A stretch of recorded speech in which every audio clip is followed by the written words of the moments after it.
दोस्तों, देव आईटी के YouTube channel पर आपका हार्दिक स्वागत है। देखो, अपना चैप्टर चल रहा था घरेलू वैद्युतिक उपकरण। इसमें अपन वोल्टमीटर पढ़ा, विद्युत स्टोव पढ़ा। अब आगे अपन विद्युत प्रेस के बारे में, उनके भागों के बारे में अध्ययन कर लिया। तो आज अपन विद्युत प्रेस के प्रकार पढ़ेंगे, जिसमें एक होता है ऑटोमेटिक विद्युत प्रेस और दूसरा होता है भाप विद्युत प्रेस। सबसे पहले अपन ऑटोमेटिक विद्युत प्रेस की बात करेंगे। ऑटोमेटिक विद्युत प्रेस होता है, इसमें एक ऐसी युक्ति लगी होती है जो क्या करती है कि जब पूर्व निर्धारित तापमान होता है, उस तापमान से अगर अधिक तापमान हो जाता है तो उस टाइम उसके अंदर जो लगी हुई युक्ति है, वो युक्ति उस प्रेस की तापमान को, सप्लाई को क्या कर देती है, ऑफ कर देती है। जब वो उस तापमान से कम होती है, पूर्व निर्धारित तापमान से कम हो जाता है, तो वो चालू हो जाती है। ठीक है, जब पूर्व निर्धारित तापमान से अगर अधिक चला गया तापमान, तो वो क्या करेगी, सप्लाई को ऑफ कर देगी, कट कर देगी। देखो, तो ऑटोमेटिक प्रेस उसे कहा जाता है कि उसके अंदर ऐसी युक्ति लगी होती है। उस युक्ति का नाम होता है थर्मोस्टेट। थर्मोस्टेट, जिसको अपन इसका अर्थ समझते हैं वो नियत ऊष्मा। नियत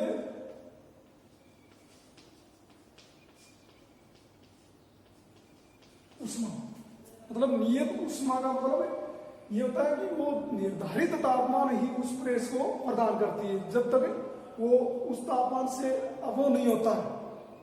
ठीक है, इसके अंदर थर्मोस्टेट के बारे में देखते हैं। ऑटोमेटिक प्रेस थर्मोस्टेट है ना, थर्मोस्टेट के अंदर ऐसी चीजें लगी होती हैं कि उसके अंदर द्विधात्विक पत्ती होती है। एक पत्ती होती है और वो द्विधात्विक पत्ती मतलब भिन्न भिन्न धातु की होती है। दोनों पत्तियां साथ में जुड़ी हुई होती है, दोनों पत्तियां भिन्न भिन्न धातु की होती है। ठीक है, क्योंकि दोनों का धैर्य प्रसार गुणांक अलग अलग होना चाहिए, एक का कम है तो एक का ज्यादा। तो उसके अंदर अपने को, जैसे ये इस प्रकार की पत्ती है, ऊपर वाली पत्ती है वो आयरन या लोहे की बनी हुई होती है, और नीचे वाली है वो तांबे की। ठीक है, नीचे वाली पत्ती इसके साथ में जुड़ी हुई है, वो तांबे की होती है। जब इसको सप्लाई देते हैं तो तांबे का धैर्य प्रसार गुणांक है वो काफी अधिक होता है लोहे की अपेक्षा। तो उस टाइम क्या होता है, जब पत्ती मतलब गर्म होती है, गर्म होगी तो ये ऑटोमेटिकली ऊपर उठेगी, इस प्रकार टेढ़ी हो जाएगी।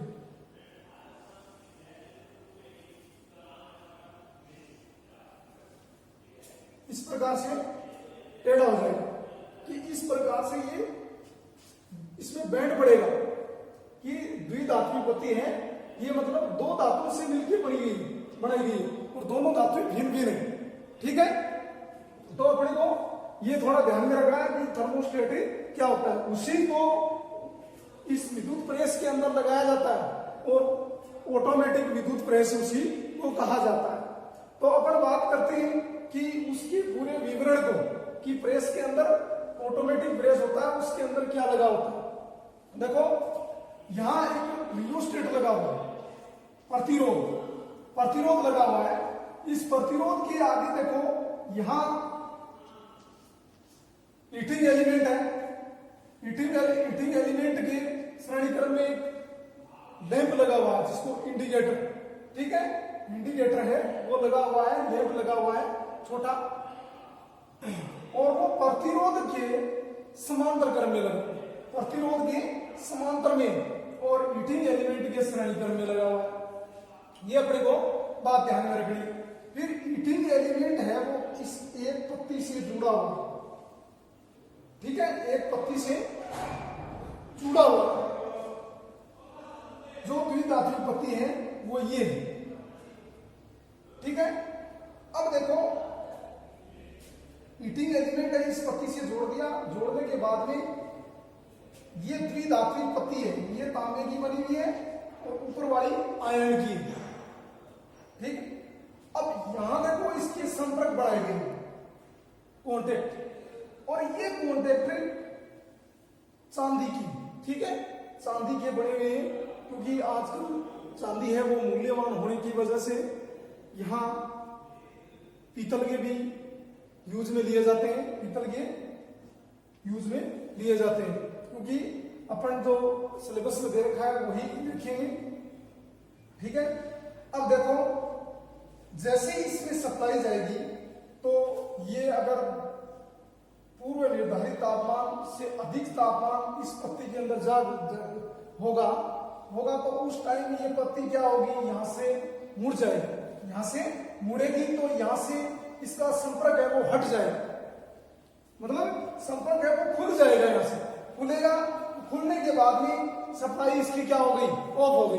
ऑफ होने पर जैसे ही प्रेस वापिस क्या होगी, ठंडी होगी तो वापिस इसका द्विधात्विक पत्ती का कॉन्टेक्ट वापिस इसके संपर्क में आएगा तो दोबारा उसकी चालू हो जाएगी, ठीक है, चालू होगी। तो फिर इसके बाद में देखो यहां दे रखा है इसका पूरा का पूरा नियंत्रण दे रखा है। यहां देखो ये जो भाग दिया गया है, ये भाग उस भाग को कहते हैं रोलर, क्या बोलते हैं, रोलर। इसके अंदर क्या होता है कि इस प्रकार से चूड़ियां कटी हुई होती है, इस चूड़ियां होती है, इस जो केव होती है इसकी केव ऊपर इसके ये हैंडल दिया गया है इसका, इस हैंडल से और ऊपर इसके नोब होती है, उस नोब को अपन क्या करते हैं, घुमाएंगे तो अपन सेट कर सकते हैं, इसके तापमान को सेट कर सकते हैं। तो ये सिस्टम पूरा का पूरा थर्मोस्टेट सिस्टम है, जिसको अपन क्या कहते हैं, नियत ऊष्मा प्रदान करता है, नियत ऊष्मा प्रदान करता है, जो अपने को ये दिया गया है। तो ये सिस्टम पूरा किस प्रेस में होता है, ऑटोमेटिक प्रेस के अंदर होता है। तो ये प्रेस होती है उसको अपन ऑटोमेटिक विद्युत प्रेस कहा जाता है। इस प्रेस का ये मार्केट में लगभग 1000 वाट में अपने को उपलब्ध होती है, 1000 वाट में उपलब्ध होती है। तो ये बात अपने को थोड़ा ध्यान में रखना है। इसी प्रकार दूसरी प्रेस की बात करते हैं, भाप विद्युत प्रेस। सेम संरचना ऐसी होती है, लेकिन इसमें थोड़ा सा अंतर होता है। थोड़ा अंतर ये होता है कि इसके अंदर एक पानी टैंक होता है, वाटर टैंक, और वो पानी से भरा हुआ होता है, पानी से भरा होता है या पानी इसके अंदर डाला जाता है। और यहाँ भाप नियंत्रक मतलब भाप को कंट्रोल करने के लिए लगा होता है, ठीक है। और यहाँ वाटर टैंक है, ये टैंक वाटर टैंक क्या होगा कि ये पानी क्या करेगा, इन छिद्रों के अंदर जाएगा, छिद्रों में जाएगा तो वो फुहारों के मतलब फुहारे होती है, इसी तरह से वो कपड़ों के ऊपर जाएगी फुहारे। वो कपड़ों पर जैसे प्रेस कर रहे हैं तो वो कपड़े क्या रहेंगे, एक तो सलट नहीं होगी, ठीक है, और एक क्या होगा, वो कपड़े पूरे मुलायम रहेंगे, ठीक है। तो ये बात अपने को ध्यान में रखनी। और पूरी की पूरी संरचना किसके समान होती है, ऑटोमेटिक विद्युत प्रेस के समान होती है। ये इसके अंदर थर्मोस्टेट भी लगा होता है, ठीक है, और इसका ये हैंडल होता है, और पीछे इसके एक स्टैंड होता है जिसको अपन हिल कहते हैं। इसके पीछे स्टैंड होता है, उस स्टैंड को क्या कहते हैं, हिल कहते हैं। तो ये दोनों प्रेसें हैं वो अपने को ध्यान में रखनी।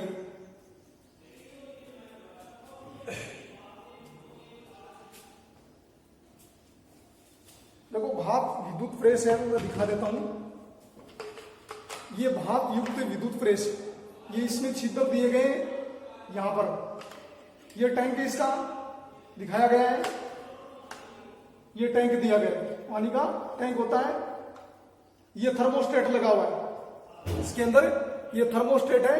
देखो यहां इसका ये दे रखा है, रोलर वगैरह, केम वगैरह सारी चीजें दे रखी हैं। इसको जैसे ही मतलब इस तापमान को सेट कर सकते हैं, कम ज्यादा, ठीक है। और ये बीच में इसके चारों तरफ है वो हीटिंग एलिमेंट लगा हुआ है। क्या लगा हुआ है, हीटिंग एलिमेंट लगा। ये भाप युक्त प्रेस है, अपने को थोड़ा ध्यान में रखना। और सोल प्लेट होती है, इसको सोल प्लेट कहते हैं।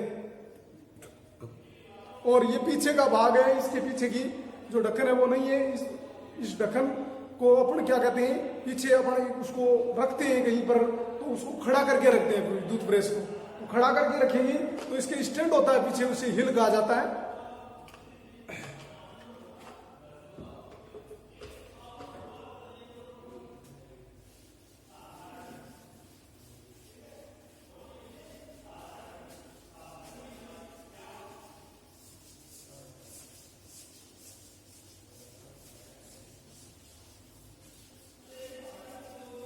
अब अपना अगला उपकरण है विद्युत केतली।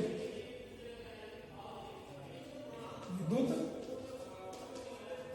केतली, विद्युत केतली क्या होती है? जो कम मात्रा के अंदर अपने को पानी को गर्म करना हो, चाय बनानी हो, कम मात्रा में दूध गर्म करना हो, तो उसके लिए जो उपकरण अपन काम में लिया जाता है वो उपकरण होता है विद्युत केतली। क्या होता है? विद्युत केतली कहा जाता है उसे। जी, कम मात्रा के अंदर पानी को गर्म करनी, दूध को गर्म करनी, चाय बनानी और कॉफी गर्म करनी आदि के लिए अपन जो वैद्युतिक उपकरण काम में लेते हैं वो वैद्युतिक केतली होता है। ठीक है, ये केतली, इसका बाहरी ढांचा है केतली का, वो स्टेनलेस स्टील या पीतल का बना हुआ होता है, ये बात ध्यान में रखना। और इसके नीचे हीटिंग एलिमेंट लगा होता है। हीटिंग एलिमेंट लगा होता है और हीटिंग एलिमेंट होता है वो क्या किया जाता है, उस विद्युत प्रेस की तरह ही प्रेशर प्लेट से उसको दबाया जाता है। प्रेशर प्लेट से उसको दबा के रखा जाता है और उसके नीचे अपन क्या करते हैं, उसके नीचे अपन एस्बेस्टोस की सीट होती है वो भी लगाई जाती है नीचे, और उसको मेन लीड के द्वारा कनेक्ट करके बाहर सप्लाई के लिए लीड निकाल दी जाती है। आई बात समझ में? तो विद्युत केतली में इतना होता है और कोई सिस्टम नहीं होता। ये विद्युत केतली अपने को क्या करती है भाई? विद्युत केतली है वो क्या 350 से 450 वाट क्षमता के अंदर अपने को उपलब्ध होती है। 350 से 450 वाट क्षमता के अंदर उपलब्ध होती है। यह बात अपने को थोड़ी सी ध्यान में रखनी है।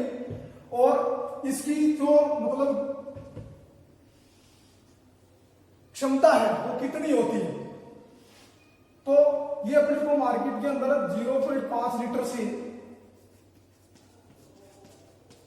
1.5 लीटर तक अपने को यूज में लिया जाता है। 0.5 लीटर से 1.5 लीटर तक यूज में लिया जाता है। तो ये इसके बारे में मैंने बताया। अब थोड़ा सा उसका मैं प्रैक्टिकल तौर पर दिखा देता हूं विद्युत केतली कैसी होती है। देखो, ये विद्युत केतली, ये इसका ढक्कन है, ऊपर का ढक्कन है, और ये एक स्टेनलेस स्टील का बना हुआ इसका बाहरी बॉडी है, और ये पीतल का भी बना हुआ होता है। जो ये दे रखा है इसका बॉडी पीतल का भी अपने को मार्केट में मिलता है। और इसके नीचे ये पूरा का पूरा नीचे इसके भाग हैं। इस भाग के अंदर हीटिंग एलिमेंट भी है। हीटिंग एलिमेंट है वो एक प्रेशर प्लेट के द्वारा क्या किया जाता है, उसको दबाव देकर के रखा जाता है, और उसके ऊपर नीचे जो एस्बेस्टोस की सीट है वो भी लगाई जाती है। और यहां देखो, ये इसका क्या होता है, ऑन ऑफ स्विच है, ऑन ऑफ स्विच है, और यहां इंडिकेटर लगा हुआ है, और ये देखो, ये इसका हैंडल है, हैंडल भी अपने को पकड़ने के लिए यूज में लेते हैं। तो ये एक विद्युत केतली का आकृति अपने को दिखाई गई है। और ठीक है, तो विद्युत केतली के बारे में मेन चीज अपने को ये थोड़ा ध्यान में रखना है कि कितने वाटेज में अपने को उपलब्ध होती है, और उसकी चाय बनाने की क्षमता है वो कितने लीटर के अंदर अपने को उपलब्ध होती है। तो 0.5 लीटर से 1.5 लीटर में अपने को मिल जाती है।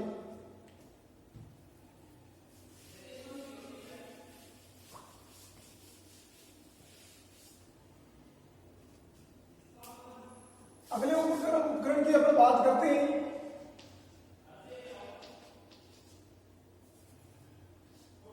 इमर्सन रोड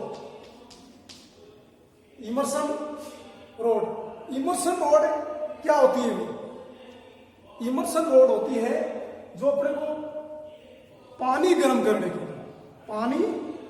करने के लिए अपन इमल्सन रोड है वो काम में लेते हैं, इमल्सन रोड यूज में ली जाती है। तो अपने को इमल्सन रोड का ध्यान में रखना है कि इमल्सन रोड होती क्या है, कि नहाने के लिए जो पानी गर्म किया जाता है वो इमर्शन रोड के द्वारा अपन करते हैं। और इमर्शन रोड होती है, इमर्शन रोड को अपन पानी के अंदर लगाते हैं तो अपने को कुछ उसके लिए टाइम की भी आवश्यकता होती है, 10 से 30 मिनट तक उसको पानी के अंदर रखा जाता है। और इस इमर्शन रोड को बाहर है चालू करके बाद में उसको पानी के अंदर नहीं रखना चाहिए, ठीक है। पहले उसको पानी के अंदर डुबाया जाता है, उसके बाद ही उसको स्विच को ऑन करना चाहिए, ठीक है। बाल्टी के अंदर अपने उसको पहले डुबोएंगे, उसके अंदर डुबोने के बाद पूरा नहीं डुबोना, जो जिसका उसका हीटिंग एलिमेंट है वहां पर उसकी एक पत्ती लगी होती है,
इस प्रकार की इसकी संरचना होती है, नीचे घूम के आती है। ये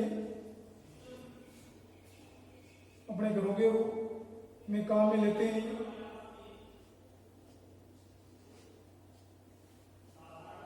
देखो इसको यहां से डुबोते हैं तो इस पत्ती के अंदर उसको बाल्टी के जो भी चीज लगी हुई होती है लटकाने के लिए, तो उसके अंदर उसको डाल देना चाहिए।